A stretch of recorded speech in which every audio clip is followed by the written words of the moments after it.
इस काम में लगे हुए हैं और पाकिस्तान फिर बनाने के पीछे जितनी दर्दनाक कहानी है, हम तो आज समझते हैं हमें पाकिस्तान प्लेट में रख के मिल गया था, लेकिन कभी गौर तो किया जाए कि पाकिस्तान किन मुश्किलात से यह हासिल हुआ था और किस तरह हमारे बुजुर्गों ने कुर्बानियां दी थी। तो किस तरह बच्चे ने यह नारा लगाया था, नारा था बट के रहेगा हिंदुस्तान, बन के रहेगा पाकिस्तान। बच्चा ये नारा लगाया करता था।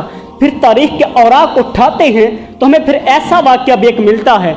एक बच्चा था, वो भागा जा रहा था, उसको ठोकर लगी, जमीन पे गिरा, उसके घुटने से खून निकलना शुरू हो गया। तो बच्चे ने रोना शुरू कर दिया। दूर से एक हिंदू देख रहा था, उसने कहा कि तुम बात करते हो कि हमने पाकिस्तान हासिल करना है और तुम तो सिर्फ तुम्हें छोटी सी चोट लगी है, तुमने रोना शुरू कर दिया। उस बच्चे ने उसकी आंखों में आंखें डालकर उसको जवाब देते हुए कहा, बदबख्त और गाय का पेशाब पीने वाली कौम, मैं रो इसलिए नहीं रहा हूं कि मेरा खून निकल गया है, रो तो मैं इसलिए रहा हूं कि ये खून मैंने पाकिस्तान बनाने के लिए रखा था।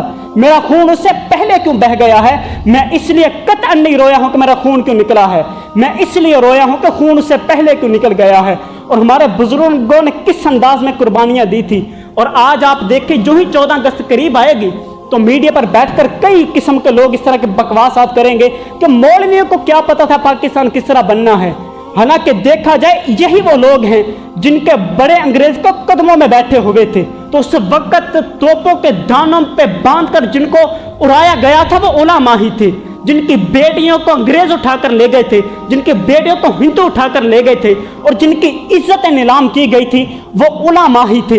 हजरत सैयदना अमीरुद्दीन अलैहि रहमा बहुत बड़े आलिम दीन थे और तहरीक पाकिस्तान का हिस्सा थे। इनकी नौजवान बेटी को हिंदू उठाकर ले गए। इन बदबख्तों को क्या पता होगा बेटी की इज्जत क्या होती है। जहां पर आप भी बेटियों वाले बैठे हैं, आज किसी के बच्चे स्कूल में जाते हो या कॉलेज में, अगर बेटा 3 घंटे भी लेट हो जाए ना तो माँ बाप को कोई फिक्र नहीं होती है। उनके जहन में यही होता है कि बेटा है कहीं दोस्तों के साथ गया होगा, लेकिन बेटी स्कूल से आधा घंटा भी लेट हो जाए तो वालिदैन को फिक्र लाहिक हो जाती है। और जहां पर 1-1.5 घंटा गुजर जाता है, वालिदैन की हलक से पानी भी नहीं नीचे उतरता है और उनके लिए तो खाना भी जहर बन जाता है। तो उनकी तो आंखों के सामने जवान बेटी को हिंदू उठाकर ले गए थे। तो मौलाना नईमुद्दीन ताज़ियत के लिए आए, आकर कहने लगे हजरत सब्र रखिए।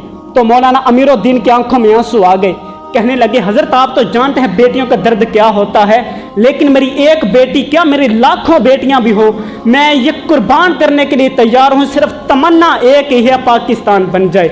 हमारे बुजुर्गों ने इसलिए कुर्बानियां नहीं दी थी कि तुम पाकिस्तान के अंदर बैठकर रसूल कायनात की खत्म नबुव्वत पे डाके डालो।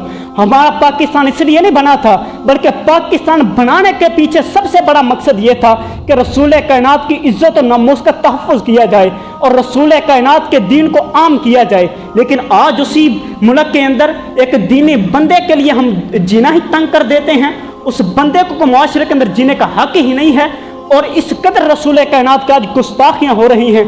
कोई बदबख्त बैठता है तो वो रसूल कायनात अलैहिस्सलाम की ख़त्म नबुव्वत पे हमला कर देता है। कोई आता है तो वो रसूल कायनात अलैहिस्सलाम के गुस्ताखों को तहफ़्फ़ुज़ देना शुरू कर देता है। पाकिस्तान बनाने का क्या ये मकसद था?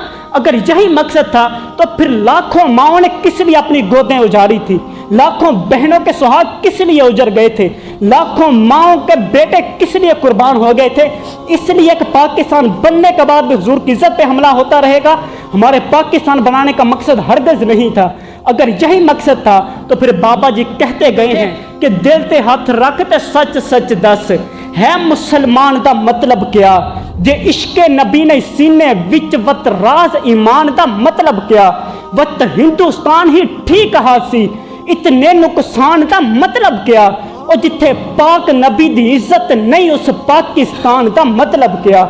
फिर किस लिए ये पाकिस्तान हासिल किया गया था? अगर आज भी रसूल कायनात की इज्जत पर हमले होने हैं, हमारे बुजुर्गों ने हमें जो नारा दिया था और वो नारा आज हमने इस अंदाज में लगाना है। आपको पता है मैंने आपको कभी मजबूर नहीं किया आप ऊंची आवाज़ से सुबहान अल्लाह कहें, आप हाथ उठाकर सुबहान अल्लाह कहें, लेकिन कुछ मौक़े ऐसे होते हैं हमें बोलना पड़ता है। तो आज हमने इस अंदाज में नारा लगाना है, इस अंदाज में लगाना है हमारे बुजुर्गों की रूह राजी हो जाए। और वो नारा क्या था? पाकिस्तान का मतलब क्या? पाकिस्तान का मतलब क्या? कौन हमारे रहनुमा? तो हमारे